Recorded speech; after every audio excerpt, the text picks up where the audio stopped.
Cost sheet class 1।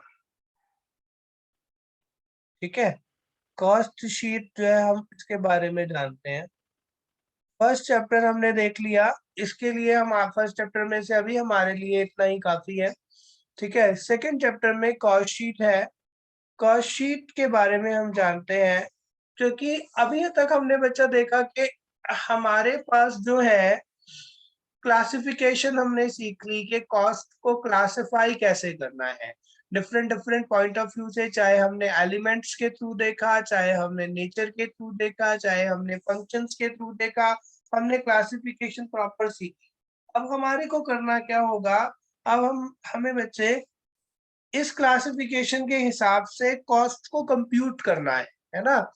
तो हमें एक प्रॉपर फॉर्मेट, एक स्टेटमेंट चाहिए, जिस स्टेटमेंट के अंदर हम ये क्लासिफिकेशन के हिसाब से कॉस्ट को रख करके किसी भी प्रोडक्ट की कॉस्ट को कंप्यूट कर सके। राइट, ठीक है। तो कॉस्ट शीट क्या है, मीनिंग की अगर मैं बात करूं तो कॉस्ट शीट क्या है? कॉस्ट शीट है, this is a statement prepared for the purpose of calculation of cost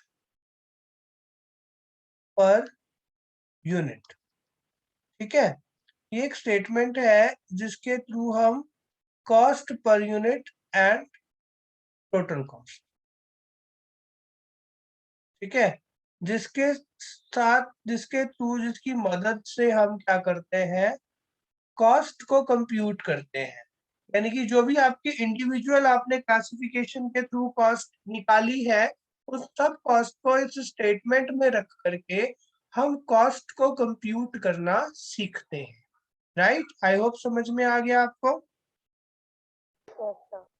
ठीक है, तो अभी मैं क्या करता हूँ, मैं कॉस्ट शीट का फॉर्मेट बना रहा हूँ। एक फॉर्मेट जो होता है कॉस्ट शीट का, अकॉर्डिंगली आप उसे नोट कर दें और नेक्स्ट क्लास में हम इसके क्वेश्चंस करके देखें। ठीक है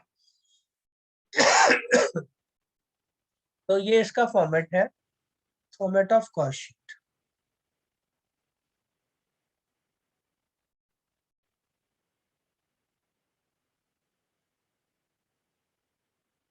पहले आएगा कॉलम पर्टिकुलर्स के लिए, फिर आएगा टोटल कॉस्ट, और फिर आएगा कॉस्ट पर यूनिट। ठीक है, प्रॉपरली लाइंस ड्रॉ होंगी, है ना। फॉर्मेट है पूरा इसका अच्छे से, स्टेटमेंट है तो प्रॉपरली इसकी लाइंस वगैरह ड्रॉ करके अच्छे से बनाना है।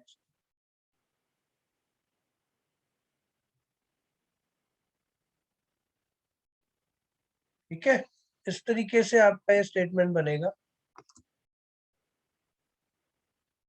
इसमें सबसे पहले क्या आएगा, सबसे पहले आप लिखेंगे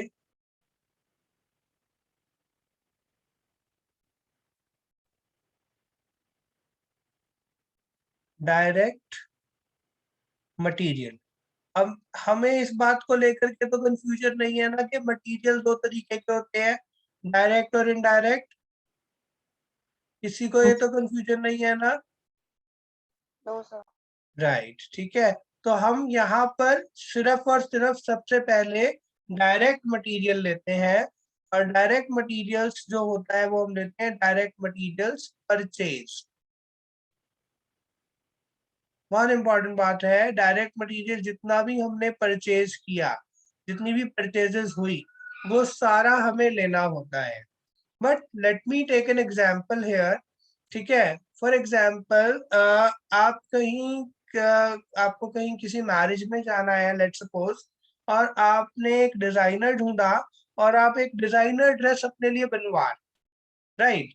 तो आप डिजाइनर के पास गए शटन के लिए, आप बैठे और फिर आपने जो है उससे कंसल्ट किया, आपने एक फैब्रिक पसंद किया, और उसने बोला कि फैब्रिक थोड़ा महंगा है, मंगवाना पड़ेगा।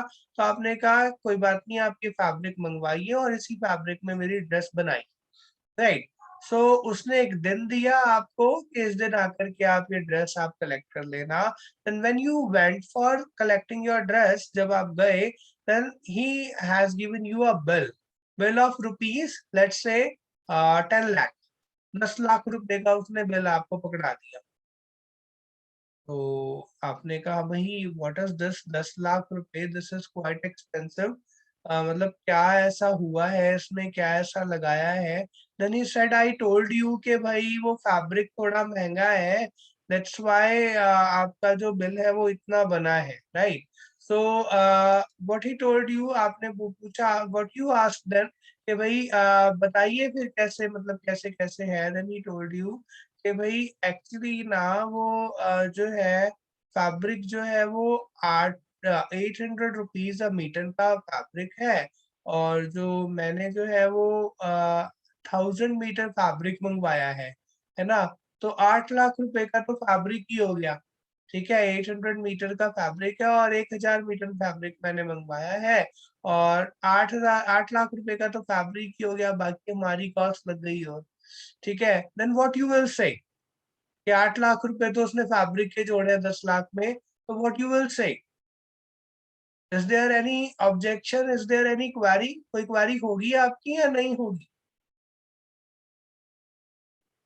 आई होप मेरा क्वेश्चन समझ में आ गया है आपको, एग्जाम्पल समझ में आ गया है। No response is there, hello. Yes, yes sir. हाँ जी, मेरा एग्जाम्पल समझ में आ गया बच्चा। yes.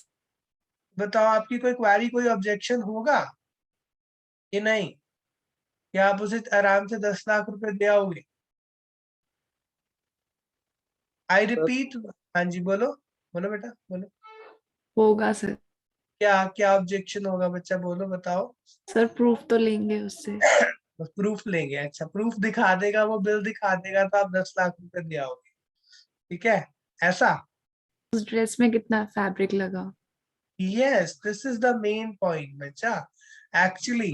क्योंकि मैं तो यही बोलूंगा कि भाई ठीक है, it's okay, you purchased 1000 meter of fabric, okay 800 meter, 800 rupees per meter का 1000 मीटर फैब्रिक का बनाया, but when I look to my self, तो मैं इतना मोटा तो कहीं से नहीं लग रहा कि 1000 मीटर कपड़ा मेरी ड्रेस में लग गया होगा, राइट। तो 1000 मीटर तो नहीं लगा होगा। चलो ठीक है, मान लिया प्लेयर्स वाली ड्रेस है, उसमें अच्छा प्लेयर आपने दिया है, बढ़िया उसको बनाया है, बहुत फ्लफी ड्रेस बनाई है, कुछ भी कर लो, तो 100 मीटर है ना, मैक्सिमम से मैक्सिमम।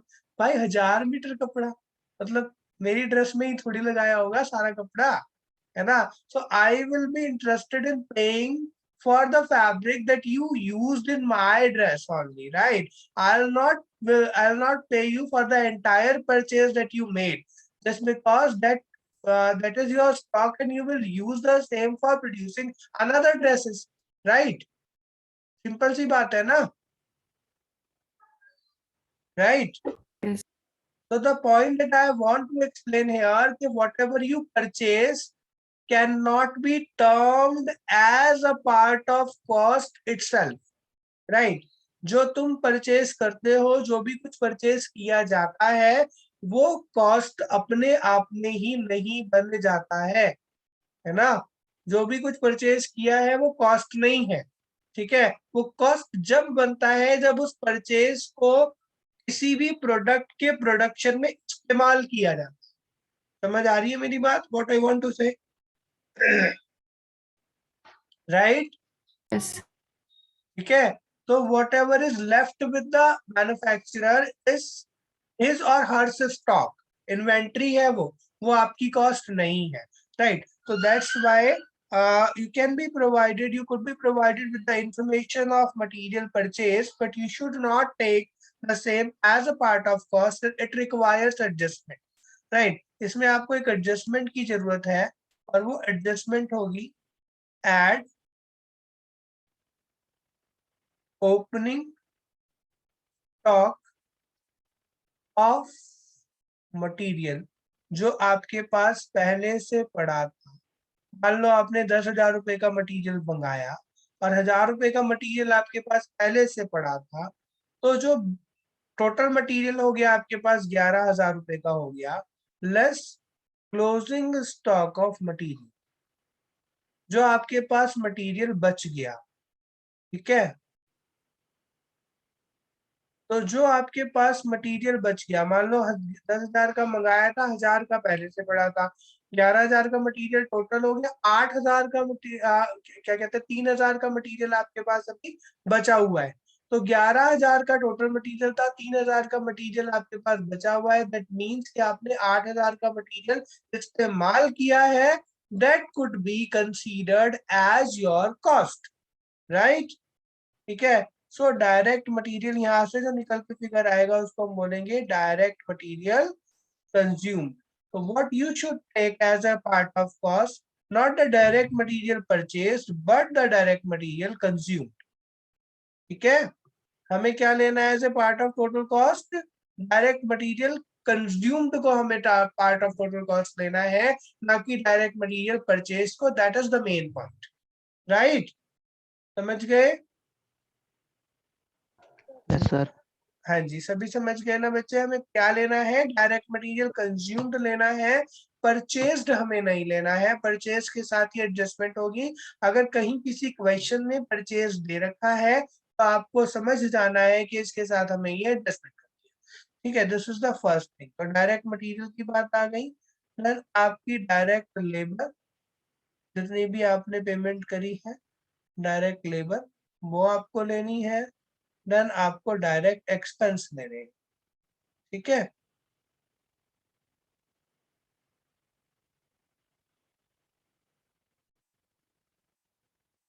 और इनको टोटल करके जब आप ले लेंगे तो जो आपकी कॉस्ट बनेगी यहाँ पर, उसको आप क्या बोलेंगे? डायरेक्ट मटेरियल, डायरेक्ट लेबर और डायरेक्ट एक्सपेंस को कलेक्टिवली क्या बोलते हैं? कौन बताने वाला है? Prime cost. Prime cost, right.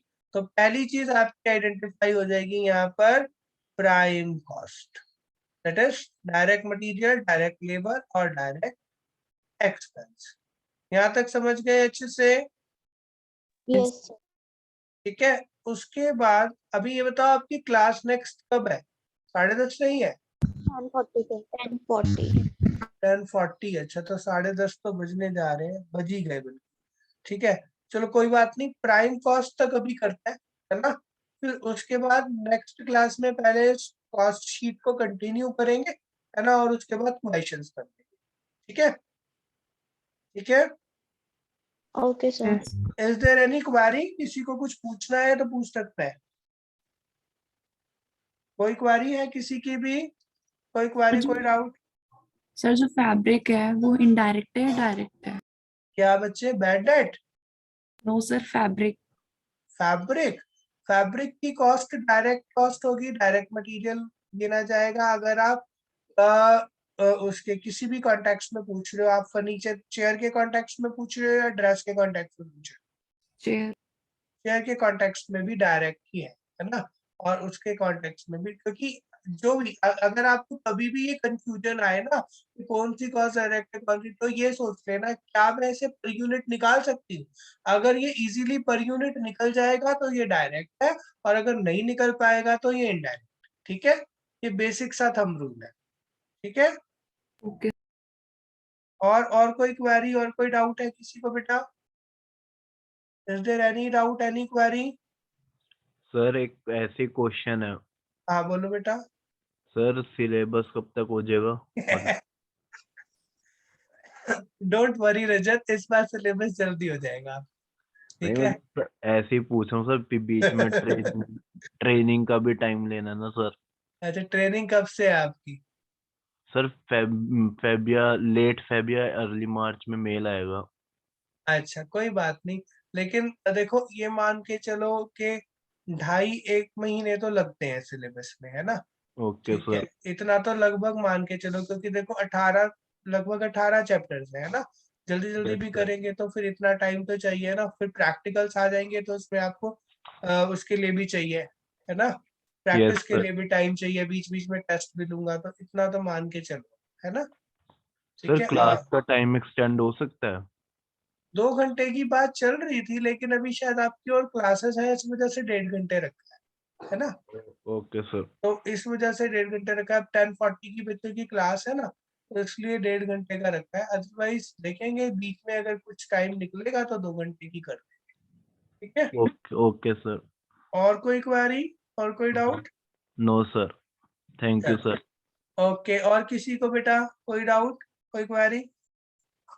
तो सर नहीं, तो फिर ठीक है, अभी मैं ओवर कर रहा हूँ, फिर हम मिलते हैं दोबारा से ट्यूसडे को। Till then you can revise the things, जो होमवर्क दिया है पढ़ने के लिए वो आप होमवर्क में पढ़ सकते हैं, ठीक है? और फिर ये याद रखेंगे कि सेकंड चैप्टर ऑनवर्ड्स आपके टेस्ट होने चालू हो जाएंगे, क्योंकि फर्स्ट मैंने कंप्लीट नहीं पढ़ाया है, तो फर्स्ट का कंप्लीट टेस्ट तो जब ही लूंगा जब पूरा हो जाएगा, है ना? लेकिन सेकंड चैप्टर ऑनवर्ड्स में कंप्लीट पढ़ाऊंगा, तो सेकंड चैप्टर से आपके टेस्ट स्टार्ट हो जाएंगे, ठीक है? तो इसीलिए ध्यान पूर्वक आप पढ़ते रहें, ताकि आप टेस्ट भी सही से देते रहे बीच बीच में। Okay okay sir. Okay, okay sir. बच्चे, ओके बच्चे, bye bye to all. Bye, sir.